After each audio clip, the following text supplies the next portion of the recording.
Hello സുഹൃത്തുക്കളെ, welcome to the second episode on Meghalaya.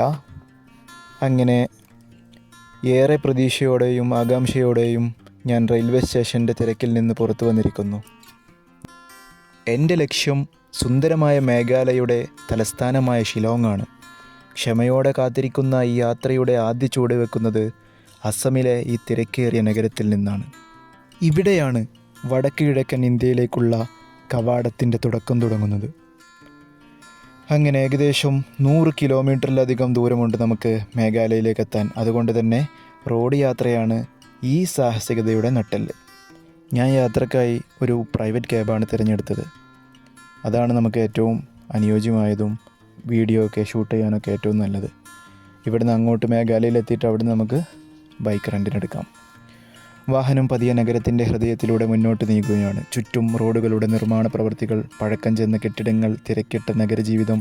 ഈ നഗരത്തിൻ്റെ ചൂടിൽ നിന്ന് മലമുകളിലെ തണുപ്പിലേക്കുള്ള മാറ്റത്തെക്കുറിച്ചുള്ള ചിന്തയാണ് എൻ്റെ മനസ്സിൽ നിറയെ.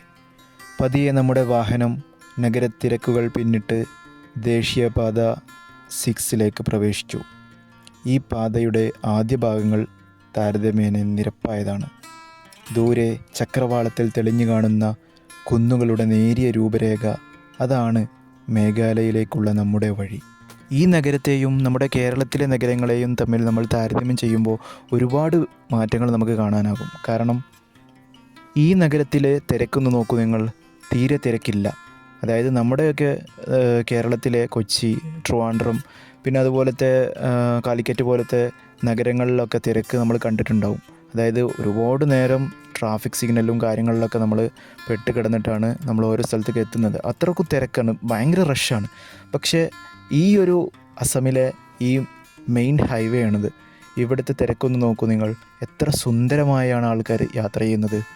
ഭയങ്കര പോസിറ്റീവായിട്ടാണ് ആൾക്കാർക്ക് യാത്ര ചെയ്യാൻ പറ്റുന്നത്. അതുകൊണ്ട് നമുക്ക് വണ്ടി, അതായത് വാഹനം ഓടിക്കുന്ന ആളുകൾക്ക് തന്നെ ഒരുപാട് റിലാക്സേഷൻ ഇതുകൊണ്ട് കിട്ടും. പിന്നെ ഇവിടുത്തെ റോഡ്, നമുക്ക് ഇതുവരെയായിട്ടും നമുക്കൊരു റോഡിൽ ഒരു കുഴികളോ മറ്റു അങ്ങനെയുള്ള ഒരു കാര്യങ്ങളും നമുക്ക് കാണാൻ സാധിച്ചിട്ടില്ല. നമ്മുടെ ബാക്കിയുള്ള സംസ്ഥാനങ്ങളെയൊക്കെ അപേക്ഷിച്ച് അത്യാവശ്യം നല്ല റോഡ് തന്നെയാണ് നമ്മളിപ്പോൾ യാത്ര ചെയ്തുകൊണ്ടിരിക്കുന്ന ഈ റോഡ്. നമുക്കൊരു ക്ഷീണമോ, അതായത് നമ്മളൊരു 3 ദിവസത്തെ യാത്ര കഴിഞ്ഞിട്ടാണ് നമ്മൾ ഇവിടുന്ന് അടുത്ത യാത്ര പുറപ്പെടുന്നത്. അപ്പോൾ അതിൻ്റെ ഒരു ക്ഷീണം പോലും നമുക്ക് അറിയുന്നില്ല. കാരണം അത്രയ്ക്ക് ഒരു ഭയങ്കര പീസ്ഫുള്ളായിട്ടുള്ള ഒരു അറ്റ്മോസ്ഫിയറാണ് ചുറ്റും നമുക്ക് കാണാൻ പറ്റുന്നത്. പിന്നെ നമുക്ക് ഇവിടുന്ന് ലോങ് നോക്കുന്ന സമയത്ത് കാണാം, ഒരുപാട് വാഹനങ്ങൾ തിങ്ങി നിറഞ്ഞതുപോലെ കാണുന്നുണ്ട്. അത് നമുക്ക് അവിടെ അടുത്ത് എത്തുമ്പോൾ നമുക്ക് അത്രയ്ക്ക് വാഹനങ്ങളില്ലാത്തതായിട്ട് നമുക്ക് കാണാൻ പറ്റും. സത്യം പറഞ്ഞാൽ നമ്മുടെ നാട്ടിലെ ഒരു തിരക്കോ അല്ലെങ്കിൽ ബാക്കിയുള്ള ഒരു പൊല്യൂഷൻസ് കാര്യങ്ങളൊന്നും ഇവിടെ നമുക്ക് കാണാൻ പറ്റില്ല. പിന്നെ നമ്മൾ ഈ ഹൈവേന്ന് നമ്മൾ കടന്ന് ഇങ്ങനെ പോകുമ്പോൾ ഈ സൈഡിലൊക്കെ കണ്ടോ, നമ്മൾ ആദ്യം റെയിൽവേ സ്റ്റേഷനിൽ നിന്ന് ഇറങ്ങി നമ്മൾ യാത്ര തുടങ്ങുന്ന സമയത്ത് അധികം ഈ ഗ്രീനറീസ് ഒന്നും ഉണ്ടായിരുന്നില്ല. ഇപ്പോൾ കണ്ടോ, ചുറ്റും മരങ്ങളും പിന്നെ അതായത് നല്ല ഉദ്യാനങ്ങൾ ഭയങ്കരമായിട്ട് ഇവർ കെയർ ചെയ്യുന്നുണ്ട്. അതുകൊണ്ട് തന്നെ നമുക്ക് ഇനി അങ്ങോട്ടുള്ള യാത്രയിൽ ഇതായിരിക്കും കുറച്ചും കൂടി കാണാൻ ഭംഗിയായിട്ടുള്ള കാര്യങ്ങൾ ഉണ്ടാവുക. സത്യം പറഞ്ഞാൽ നാട്ടിൽ നിന്ന് വരുമ്പോൾ എനിക്കുണ്ടായിരുന്ന ഒരു സങ്കല്പമേ അല്ല ആസാം. അതായത് ആസാം ഞാൻ വിചാരിച്ച, അതായത് നമ്മുടെ മൈൻഡിലൊരു ആസാം ഉണ്ടാവുമല്ലോ നാട്ടിൽ നിന്ന് വരുന്നതിന് മുമ്പ്, ആ ആസാമല്ല ഇപ്പോൾ നമുക്ക് ഇവിടെ വന്നാൽ നമുക്ക് മനസ്സിലാവും. പിന്നെ അതുപോലെ തന്നെ അവിടെ ബസ്, അതായത് ഈ ഓർഡിനറി ബസ്സസൊക്കെ കുറവാണ്. ഇപ്പോൾ ഇത്രയും യാത്ര ചെയ്തിട്ട് ഞാൻ 1-2 ബസ്സാണ് ഇത്രയും കണ്ടത്. അതായത് ഇപ്പോൾ അത്യാവശ്യം ഒരു 10-40 കിലോമീറ്ററോളം യാത്ര ചെയ്ത്, അപ്പോൾ നമുക്ക് 1-2 ബസ്സാണ് കാണാൻ പറ്റിയിട്ടുള്ളത്. ഈ ഹൈവേയിലൂടെ നമ്മൾ കുറച്ചും കൂടി ദൂരം സഞ്ചരിക്കുമ്പോൾ തന്നെ നമുക്ക് ഈ റോഡിൻ്റെ സ്വഭാവമൊക്കെ മാറുന്നത് നമുക്ക് കാണാൻ പറ്റുന്നുണ്ട്. കുന്നുകൾക്ക് വേണ്ടി വഴിമാറിക്കൊടുത്ത് പാത വളവുകളിലേക്കും കയറ്റങ്ങളിലേക്കും തിരിയുകയാണ്. ഒരു പർവ്വതപാതയുടെ സൗന്ദര്യം ആരംഭിക്കുന്നത് ഇവിടെ നിന്നാണ്. നിങ്ങൾ ശ്രദ്ധിച്ചോ എന്നറിയില്ല, നമ്മൾ ഹൈവേ നിന്ന് തുടങ്ങി യാത്ര ഇപ്പോൾ ഇവിടെ എത്തി നിൽക്കുമ്പോൾ തന്നെ നമുക്ക് കാണാൻ പറ്റും നമ്മുടെ ചുറ്റും ഉണ്ടായിരുന്ന, അതായത് 2 സൈഡിലുണ്ടായിരുന്ന ഷോപ്പിംഗ് കോംപ്ലക്സുകളും അതുപോലെ തന്നെ ബിൽഡിങ്ങുകളും ഒക്കെ നമുക്കിപ്പോൾ അപ്രത്യക്ഷമായിട്ടുണ്ട്. 2 സൈഡിലും നല്ല ഗ്രീനറി ആയിട്ടുള്ള വിഷ്വൽസാണ് നമുക്കിപ്പോൾ കാണാൻ പറ്റുന്നത്. അതാണ് ഈ ഒരു നമുക്ക് ഈ ട്രാവൽ ചെയ്യുമ്പോൾ, അതായത് ഈ റോഡ് മാർഗ്ഗം നമ്മൾ യാത്ര ചെയ്യുമ്പോൾ നമുക്ക് കാണാൻ പറ്റുന്നൊരു, സത്യം പറഞ്ഞാൽ അതൊരു അത്ഭുതമാണ്. അതായത് നമ്മൾ ഇത്രയും നേരം അത്യാവശ്യം ഈ മേഘാലയയിലേക്കുള്ള യാത്രയിൽ തന്നെ അത് നമുക്ക് കൂടുതലായിട്ട് അനുഭവിക്കാൻ പറ്റുന്നുണ്ട്. അതായത് നമ്മൾ ഒരേ കാഴ്ചകൾ കാണുന്നില്ല, ഓരോ 20-30 കിലോമീറ്റർ കൂടുമ്പോഴും, അതായത് നമ്മൾ മേഘാലയയിലേക്ക് എത്തുന്നത് വരെ നമുക്ക് ഈ ഒരു വിഷ്വൽസ് മാറിക്കൊണ്ടിരിക്കും. ഇപ്പോൾ നമ്മൾ കാണുന്നതാവില്ല ഇനി ഒരു 20 കിലോമീറ്ററും കൂടി കഴിയുമ്പോൾ നമ്മൾ കാണാൻ പറ്റുന്നത്. അങ്ങനെ നമ്മൾ ടോൾ എത്തിയിട്ടുണ്ട്. ടോളിൻ്റെ കാര്യങ്ങളെല്ലാം കൊടുത്ത് പിന്നെ ടോൾ കഴിഞ്ഞ് നമ്മൾ അടുത്ത ഘട്ടത്തിലേക്ക് കടന്നു. കണ്ടോ, 2 സൈഡിലും നല്ല രീതിയിലുള്ള മരങ്ങൾ വെച്ച് പിടിപ്പിച്ചിട്ടുണ്ട്. നമുക്കിപ്പോൾ തന്നെ അതായത് നമ്മൾ അസാമിൽ ഇറങ്ങിയപ്പോൾ നമുക്കൊരു ചെറിയൊരു ക്ലൈമറ്റ്, അതായത് ഒരു ക്ലൈമറ്റ് ചേഞ്ച് ഫീൽ ചെയ്ത് കുറച്ച് ചൂടും കാര്യങ്ങളൊക്കെ അടങ്ങിയിട്ടില്ല. ഇപ്പോൾ ഇവിടുന്ന് നമ്മൾ അങ്ങോട്ട് പോകുമ്പോൾ നമുക്ക് കൂടുതൽ നല്ലൊരു തണുപ്പാണ് നമുക്ക് അനുഭവിക്കാൻ പറ്റുന്നത്. ഷിലോങ്ങിലേക്ക് അടുക്കുമ്പോൾ തന്നെ നമുക്ക് ഹൈവേ നമുക്ക് വേണ്ടിയിട്ട് ഒരു വലിയ വിരുന്നൊരുക്കിയിട്ടുണ്ട്. അതാണ് ഉമിയം തടാകം അഥവാ ബഡാപാനി. റോഡിൻ്റെ ഒരു വളവ് തിരിയുമ്പോൾ കുന്നുകളാൽ ചുറ്റപ്പെട്ട ഒരു വലിയ നീല ജലാശയം നമ്മുടെ കണ്ണിൽ പതിയും. അതാണ് ഉമിയം തടാകം. ഈ തടാകത്തിൻ്റെ കാഴ്ച നൽകുന്ന ശാന്തത പറഞ്ഞറിയിക്കാൻ വഴിയ. മനുഷ്യനിർമ്മിതമല്ലെങ്കിലും പ്രകൃതിയുടെ മനോഹാരിത ഇവിടെ പൂർണ്ണമായി ഒത്തുചേരുന്നു. തടാകക്കരയിൽ നിന്നുള്ള കാഴ്ചകൾ നമ്മെ കുറച്ചു നേരത്തേക്ക് നിശബ്ദരാക്കും. ആകാശത്തിൻ്റെ നിറം മാറുമ്പോൾ തടാകത്തിൻ്റെ നിറവും മാറിക്കൊണ്ടിരിക്കും.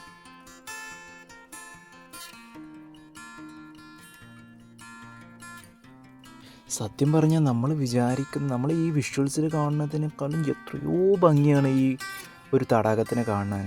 ഇപ്പം നമ്മൾ നേരിട്ട് കാണുമ്പോഴുള്ള ഭംഗിയൊന്നും വേറെ തന്നെയാണ്. അതായത് നമ്മൾ നാട്ടിൽ മൂന്നാറൊക്കെ പോയിട്ടുണ്ടെങ്കിൽ കാണുന്ന ആ ഒരു വിഷ്വലുണ്ടല്ലോ, അതിനേക്കാൾ എത്രയോ ഭംഗിയാണ് ഇത് കാണുമ്പോൾ നമുക്ക്. പിന്നെ ഇവിടുത്തെ ക്ലൈമറ്റും നല്ല തണുപ്പ് അനുഭവപ്പെട്ട് തുടങ്ങുന്നുണ്ട്. കാരണം ഏകദേശം ഒരു ഉച്ച കഴിയാറായിട്ടുണ്ട് ഞാനിപ്പോൾ ഇവിടെ എത്തിയപ്പോൾ തന്നെ. കൂടുതലും അവിടെ പെട്ടെന്ന് രാത്രി ആവുന്നതുകൊണ്ട് തന്നെ പെട്ടെന്ന് ഇരുട്ടാൻ തുടങ്ങും. അതായത് വൈകിട്ട് 4 മണി ആ സമയമാകുമ്പോൾ തന്നെ ഇരുട്ടാൻ തുടങ്ങും. ഇത് കണ്ടോ, ഈ ഒരു മരത്തിൻ്റെയൊക്കെ ഭംഗി, ആ ജലാശയത്തിൻ്റെ ഭംഗി തന്നെ ഇതുമാത്രം ഇതാണ്. ഞാൻ ഒരുപാട് നേരം അവിടെ കാഴ്ചകളെല്ലാം കണ്ടു നിന്ന് അതിനുശേഷം വീണ്ടും ഷിലോങ്ങിലോട്ട് തിരിച്ച്. അങ്ങനെ നമ്മൾ മേഘാലയയുടെ ഔദ്യോഗിക അതിർത്തി കടന്നിരിക്കുന്നു. ഇവിടെ നിന്നാണ് യാത്രയുടെ ദൃശ്യങ്ങൾ മറ്റൊരു തരത്തിലേക്ക് മാറുന്നത്. അസം വിട്ട് മേഘാലയയിലേക്ക് പ്രവേശിക്കുമ്പോൾ അന്തരീക്ഷത്തിന് വരുന്ന മാറ്റം നമ്മെ വിസ്മയിപ്പിക്കും. താപനില പെട്ടെന്ന് താഴുന്നു. കൂടാതെ വായുവിൽ ഈർപ്പത്തിൻ്റെ സാന്നിധ്യം വർദ്ധിക്കുന്നു. മേഘാലയ എന്നത് മേഘങ്ങളുടെ വാസസ്ഥലമാണല്ലോ. ഈ പേരിന് അനർത്ഥമാക്കുന്ന രീതിയിൽ കോടമഞ്ഞ് റോഡിലേക്ക് ഊർന്നിറങ്ങാൻ തുടങ്ങും. ചിലയിടങ്ങളിൽ മഞ്ഞ് വളരെ സാന്ദ്രമായി റോഡിനെ മൂടും. ഈ ഹൈവേ യാത്രയിൽ മറ്റൊരാകർഷണം റോഡരികിലുള്ള ചെറിയ ധാബകളും പ്രാദേശിക ഭക്ഷണശാലകളുമാണ്. പലപ്പോഴും ഈ സ്ഥലങ്ങൾ കുന്നിൻ്റെ മനോഹരമായ കാഴ്ചകൾ നൽകുന്നിടത്തായിരിക്കും സ്ഥിതി ചെയ്യുന്നത്. യാത്രക്കാർക്ക് വിശ്രമിക്കാനും ഒരു കപ്പ് ചൂടുള്ള ചായ കുടിക്കാനുമുള്ള അവസരം. പ്രാദേശിക ഗോത്രക്കാരാണ് പലപ്പോഴും ഇത്തരം കടകൾ നടത്തുന്നത്. അവരുടെ ലളിതമായ ജീവിത രീതി നമുക്കിവിടെ കാണാം. ഇവിടെ ഇരുന്ന് കഴിക്കുന്ന മോമോസും മറ്റും വടക്ക് കിഴക്കൻ വിഭവങ്ങളും ഈ യാത്രയുടെ രുചിയാണ്. റോഡിൻ്റെ ഓരോ തിരിവിലും കുന്നിൻ ചെരിവുകൾ കാണാം. ഇവിടെ റോഡരികിലെ മരങ്ങൾക്കെല്ലാം ഒരു പ്രത്യേക പച്ച നിറമാണ്. ഈ ദൃശ്യങ്ങൾ നമ്മുടെ മനസ്സിന് നൽകുന്ന ശാന്തത പറഞ്ഞറിയിക്കാൻ കഴിയില്ല. മഴക്കാലത്താണെങ്കിൽ റോഡരികിൽ പാറക്കെട്ടുകളിൽ നിന്ന് വെള്ളം ഊർന്നിറങ്ങുന്ന ചെറിയ വെള്ളച്ചാട്ടങ്ങൾ കാണാം. ദൂരെയുള്ള താഴ്വാരങ്ങളുടെ കാഴ്ചകളും. ഈ നിമിഷം മതി നമുക്ക് ഈ യാത്രയെ പ്രണയിക്കാൻ. അങ്ങനെ ഷിലോങ്ങിലേക്കുള്ള അവസാന കാൽവെപ്പുകൾക്ക് നമുക്ക് ഒരുങ്ങുകയാണ്. മനുഷ്യർക്ക് പ്രകൃതിയോടുള്ള സ്നേഹം എത്രത്തോളം ഉണ്ടെന്ന് മനസ്സിലാക്കാൻ നമുക്ക് മേഘാലയയിലേക്കൊരു യാത്ര പോയാൽ തന്നെ മതിയാകും. മേഘാലയയുടെ ഈ ഒരു പ്രകൃതിദത്തമായിട്ടുള്ള വിഭവങ്ങളെല്ലാം ആസ്വദിച്ചുള്ള യാത്ര, അത് അതിമനോഹരമായിട്ടുള്ളൊരു യാത്രയാണ്. അതിലെനിക്കൊരു യാതൊരു തിരുത്തലുകളും ആവശ്യമില്ല. അതുപോലെ തന്നെ ഇവിടെ മേഘാലയയിലേക്ക് ഷിലോങ്ങിലോട്ട് നമ്മൾ അടുത്തുകൊണ്ടിരിക്കുന്ന സമയത്ത് നമ്മൾ റോഡിൽ ഒരു കാര്യം ശ്രദ്ധിച്ചോ എന്നറിയില്ല, വാഹനങ്ങളുടെ തിരക്ക് ഗണ്യമായി കുറഞ്ഞിട്ടുണ്ട്. അതുപോലെ തന്നെ നമുക്ക് ഒരുപാട് നല്ല പീസ്ഫുൾ അറ്റ്മോസ്ഫിയറിലാണ് ഇപ്പോൾ നമ്മൾ പോയിക്കൊണ്ടിരിക്കുന്നത്. ഈ സമയത്ത് നല്ല വെയിലുണ്ട്, പക്ഷേ അതുപോലെ തന്നെ അത്യാവശ്യം നല്ല തണുപ്പും ഉണ്ട്. ഈ രണ്ടും കൂടിയിട്ടുള്ളൊരു ക്ലൈമറ്റ് ആയതുകൊണ്ട് നമുക്ക് അധികം ക്ഷീണം നമുക്ക് അറിയില്ല. അതായത് ഷിലോങ്ങിലേക്ക് ഇനി കുറച്ചും കൂടി ദൂരമുണ്ട്. അപ്പോൾ അതുവരെ നമുക്ക് യാത്ര ചെയ്യാനുള്ളത് ഈ പ്രകൃതി തന്നെ നമുക്ക് അതായത് അതുവരെ യാത്ര ചെയ്യാൻ ആകുന്നത് വരെയുള്ള ആസ്വാദനത്തിന് പ്രകൃതി തന്നെ നമുക്ക് വിഭവങ്ങൾ ഒരുക്കിയിട്ടുണ്ട്. ശരിക്കും പറഞ്ഞാൽ പ്രകൃതിയുടെ വിഭവങ്ങളേക്കാൾ കവച്ച് വെക്കാൻ നമുക്ക് മറ്റൊരു വിഭവവും മതിയാകുമെന്ന് എനിക്ക് തോന്നുന്നില്ല. നമ്മൾ ആർട്ടിഫിഷ്യലായിട്ട് ഉണ്ടാക്കിയിട്ടുള്ള കാര്യങ്ങളൊന്നും നമുക്കതൊരു ഇതില്ല, എന്താ പറയുക, കൂടുതൽ നിലനിൽപ്പ് ഉണ്ടാവില്ല എന്ന് ഞാൻ ഉദ്ദേശിച്ചത് നമുക്കത് പെട്ടെന്ന് മടുക്കും ആസ്വാദനം. പക്ഷേ പ്രകൃതി തന്നെ നമുക്ക് തന്നിട്ടുള്ള അതായത് പ്രകൃതിയുടെ ഈ ഭംഗിയുണ്ടല്ലോ, പ്രകൃതി തന്നെ നമുക്ക് തന്നിട്ടുള്ള ഈ ഭംഗി, ഈ ഒരു ഹരിതാഭകരമായിട്ടുള്ള ഭംഗി, ഇതെല്ലാം നമുക്ക് ആസ്വദിക്കണം എന്നുണ്ടെങ്കിൽ മേഘാലയയിലോട്ട് തന്നെ വരണം.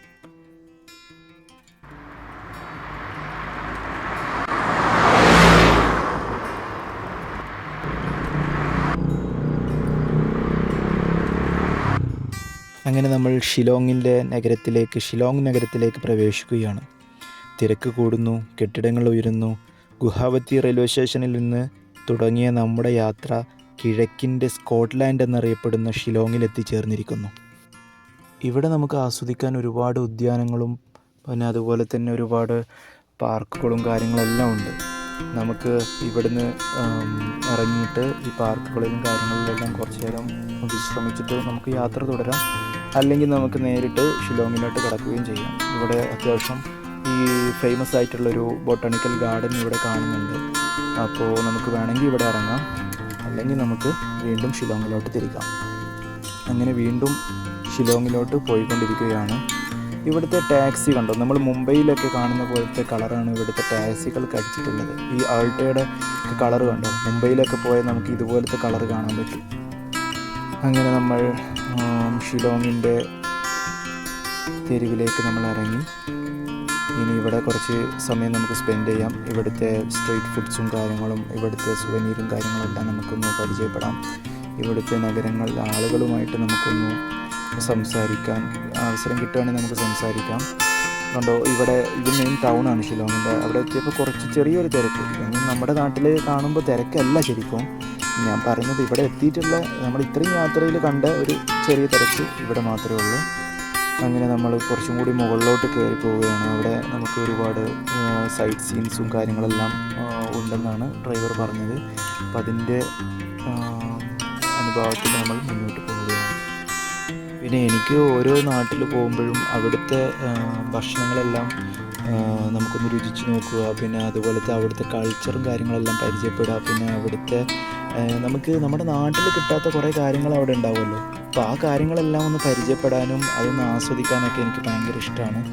അപ്പോൾ അതുപോലെ തന്നെ നമുക്ക് എന്തെങ്കിലും ആ നാട്ടിൽ പോയതിൻ്റെ തെളിവായിട്ട് അല്ലെങ്കിൽ നമുക്കൊരു ഓർമ്മക്കായിട്ട് ഞാൻ സുവനീറൊക്കെ വാങ്ങാറുണ്ട്. അപ്പോൾ അതുപോലെ തന്നെ ഇവിടെ നിന്ന് വാങ്ങണം എന്നൊക്കെ ഞാൻ ആഗ്രഹിക്കുന്നുണ്ട്. അങ്ങനെ ഞാൻ മുന്നോട്ട് പോവുകയാണ്. വളരെ ശാന്തമായ റോഡിലേക്ക് വീണ്ടും നമ്മൾ കടന്നിരിക്കുന്നു. പിന്നെ ഇന്ന് രാത്രി ഷിലോങ്ങിൽ സ്റ്റേ ചെയ്തിട്ട് വേണം എനിക്ക് നാളത്തെ കാര്യങ്ങളെല്ലാം പ്ലാൻ ചെയ്യാൻ. ഇനി ഇവിടുന്ന് അങ്ങോട്ടൊരു 4-5 ദിവസം നമ്മൾ മേഘാലയത്തിൽ തന്നെ ഉണ്ടാവും. അപ്പോൾ മേഘാലയയിലെ കാര്യങ്ങളെല്ലാം അതായത് ഞാൻ നൈറ്റാണ് എല്ലാ കാര്യങ്ങളും പ്ലാൻ ചെയ്യുക. അതായത് നാളെ എങ്ങോട്ട് പോകണം, എവിടെയൊക്കെ പോകണം, എന്തൊക്കെ ചെയ്യണം, എന്തൊക്കെ ഫുഡ് കഴിക്കണം, എവിടെയൊക്കെ വിസിറ്റ് ചെയ്യണം, അങ്ങനെയുള്ള എല്ലാ കാര്യങ്ങളും ഞാൻ പ്ലാൻ ചെയ്യുന്നത് നൈറ്റാണ്. അതായത് ഒരു പക്ക പ്ലാൻഡ് ആയിട്ടാണ് ഞാൻ അടുത്ത ദിവസം യാത്രയ്ക്ക് ഒരുങ്ങുക. അപ്പോൾ അതുപോലെ തന്നെ ഇന്ന് നൈറ്റ് ഫുള്ള് നന്നായിട്ട് റെസ്റ്റ് ചെയ്യണം. കാരണം 3 ദിവസം ട്രെയിനിൽ, പിന്നെ അവിടെ നിന്ന് ഇങ്ങോട്ടൊരു 6 മണിക്കൂർ ക്യാബിൽ യാത്രയൊക്കെ കഴിഞ്ഞ് വരികയാണ്. അപ്പോൾ ഒരു പ്രോപ്പർ റെസ്റ്റ് എനിക്ക് ആവശ്യമുണ്ട്. അപ്പോൾ അതുപോലെ തന്നെ റെസ്റ്റും പിന്നെ അതുപോലെ തന്നെ എല്ലാ കാര്യങ്ങളും ഇന്ന് രാത്രി തന്നെ എനിക്ക് ചെക്കപ്പ് ചെയ്യാനുമുണ്ട്. അതുപോലെ തന്നെ എനിക്ക് ടൈം കുറവായതുകൊണ്ടാണ്, അല്ലെങ്കിൽ പിന്നെ 2 ദിവസം കൂടി എക്സ്ട്രാ ഇവിടെ നിൽക്കാനുള്ള ഇതുണ്ടായിരുന്നു. അങ്ങനെ നമ്മൾ ഷിലോങ് നഗരത്തിലേക്ക് എത്തിയിട്ടുണ്ട്. ഇതാണ് ഷിലോങ്ങിൻ്റെ മെയിൻ നഗരം. നമുക്കിവിടെ ഇറങ്ങി ഇവിടുത്തെ സൈറ്റ് സീൻസും കാര്യങ്ങളെല്ലാം നമുക്കൊന്ന് ആസ്വദിക്കണം. അപ്പോൾ അതിനു വേണ്ടി ഞാനിവിടെ ഇറങ്ങി മുന്നോട്ട് നടക്കാൻ പോവുകയാണ്. മുന്നോട്ട് നമ്മളിങ്ങനെ നടന്നുകൊണ്ടിരിക്കുമ്പോൾ നമുക്ക് ഇവിടുത്തെ ആളുകളെയൊക്കെ കാണാൻ പറ്റുന്നുണ്ട്. ഇവിടുന്ന് ഇങ്ങനെ നടന്നുകൊണ്ടിരിക്കുമ്പോൾ ഞാനൊരു കാഴ്ച കണ്ടു, നിങ്ങൾക്ക് കാണിച്ചു തരാം.